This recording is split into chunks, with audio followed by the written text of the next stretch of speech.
नमस्कार स्टूडेंट्स। कल हमने अन्य पिछड़ा वर्ग पढ़ा था। आज हम उसी को आगे बढ़ाते हुए पिछड़ापन समूह का लक्षण माना जाता है, न कि व्यक्तियों का।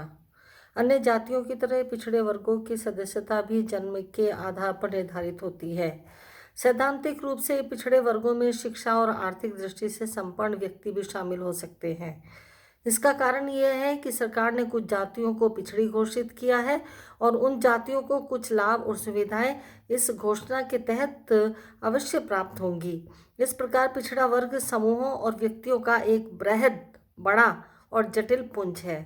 प्रोफेसर आंद्रे बिताइन ने कृषि करने वाली जातियों को पिछड़े वर्गों के अंतर्गत सम्मिलित किया। कुछ लोगों का मत है कि शूद्र वर्ण के लोगों को पिछड़े वर्ग माना जाना चाहिए। पिछड़े वर्ग को द्विज जातियों, ब्राह्मण, क्षत्रिय और वैश्य जातियों से नीचा माना जाता है।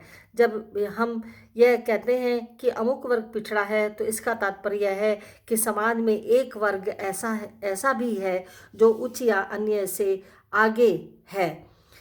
इस अर्थ में अगाड़ी या पिछड़ा दो विरोधी धारणाएं हैं, आगे का या पीछे वाला।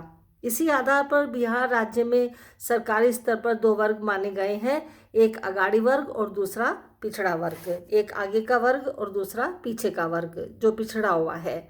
अगाड़ी यानी कि उच्च वर्ग में उच्च जातियां एवं जमींदारों को लिया जाता है और निम्न वर्ग में निम्न जातियों के लोगों को जो भूमिहीन हैं, खेतीहर मजदूर हैं।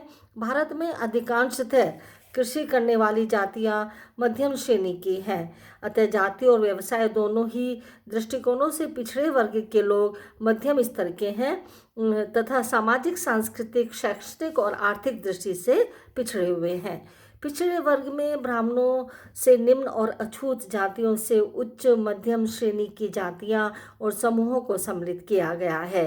पिछड़े वर्गों में उन सभी समूहों और जातियों को सम्मिलित किया जाता है जो शिक्षा, व्यवसाय, राजकीय सेवाओं एवं व्यापार आदि में अन्य उच्च वर्गों से पीछे रह गए हैं। इन लोगों के पास खेती के लिए जमीन के छोटे टुकड़े हो सकते हैं या खेतों पर ये कृषि श्रमिक के रूप में कार्य करते हैं। इस प्रकार कृषि इनके जीवन यापन का मुख्य आधार है। पिछड़े होने के बावजूद भी सामाजिक, सांस्कृतिक और आर्थिक दृष्टि से पिछड़े वर्ग में अनेक प्रकार और खंड पाए जाते हैं। पिछड़े वर्ग हरिजनों और उच्च जातियों के बीच की जातियां हैं। पिछड़े वर्ग पिछड़े हैं क्योंकि वे शिक्षा, सरकारी सेवाओं, व्यवसायों और व्यापार आदि में पीछे रह गए हैं। भारतीय संविधान में पिछड़ा वर्ग उसे माना है जो सामाजिक और शैक्षणिक दृष्टि से पिछड़ा हुआ है। संविधान की धारा 340 में भारत के राष्ट्रपति को यह अधिकार दिया गया है कि वह एक आयोग की नियुक्ति कर देश के विभिन्न भागों में स्थित पिछड़े वर्गों की स्थिति का जायजा ले। धारा 15, आर्टिकल 4 और 16 के अंतर्गत राज्य सरकारें भी आयोगों की नियुक्ति करके पिछड़ी जातियों की आर्थिक और शैक्षणिक समस्याओं की जानकारी ले सकती है तथा ऐसे आयोगों की रिपोर्टों के आधार पर शैक्षिक संस्थाओं और सरकारी सेवाओं में आरक्षण कर सकती है। चूँकि पिछड़ेपन की कसौटियाँ भिन्न भिन्न राज्यों में भिन्न भिन्न है, इसलिए पिछड़ेपन को आंकने का कोई अखिल भारतीय पैमाना नहीं है। अर्थात संक्षेप में हम ये कह सकते हैं कि पिछड़ा वर्ग समाज का वह भाग है जो सामाजिक, शैक्षणिक और आर्थिक दृष्टि से पिछड़ा हुआ है। मुख्यतः कृषि द्वारा जीवन यापन करता है। इसमें प्रमुखतः वे जातियां सम्मिलित हैं जो अछूतों से उच्च और ब्राह्मणों से निम्न समझी जाती हैं। दूसरे शब्दों में इस वर्ग में मध्यम श्रेणी की जातियां आती है। पिछड़ापन व्यक्ति का नहीं वरन समूह का लक्षण है। मंडल आयोग ने पिछड़ेपन के 3 आधार माने हैं: सामाजिक, शैक्षणिक और आर्थिक। पिछड़े वर्गों से संबंधित आयोग के बारे में अगर हम बात करें तो विभिन्न राज्य सरकारों एवं केंद्र सरकारों ने पिछड़े वर्गों का पता लगाने के लिए विभिन्न आयोगों की स्थापना की है।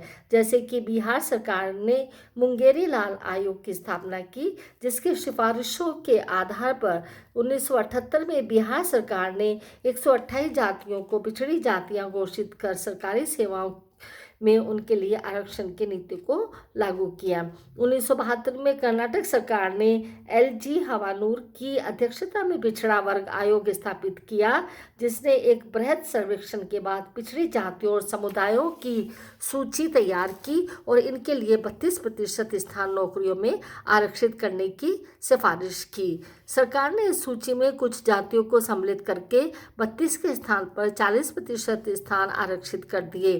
केरल सरकार ने PD नेटूर की अध्यक्षता में एक आयोग की स्थापना की, जिसने 1970 में अपनी रिपोर्ट दी और इस आयोग ने शैक्षणिक उपलब्धियों, आर्थिक स्थिति, सरकारी सेवाओं में भागीदारी और सामाजिक पिछड़ेपन की कसौटियां स्वीकार करने की सिफारिश की। आज केरल में 25% स्थान पिछड़े वर्गों के लिए आरक्षित है, महाराष्ट्र में 14% और तमिलनाडु में 50% नौकरियां पिछड़े वर्ग के लिए आरक्षित हैं। उत्तर प्रदेश सरकार ने 58 समुदायों और जातियों को पिछड़े वर्ग में घोषित कर रखा है और उनके लिए 15% स्थान आरक्षित हैं। आंध्र प्रदेश स्थान ने जाति के स्थान पर परिवार को पिछड़े समूहों को वर्गीकृत करने का आधार माना, किंतु कठिनाइयों के कारण बाद में इसे त्याग कर 1970 में 92 समुदायों की एक सूची बनाकर उनके लिए 25% स्थान आरक्षित कर रखे हैं।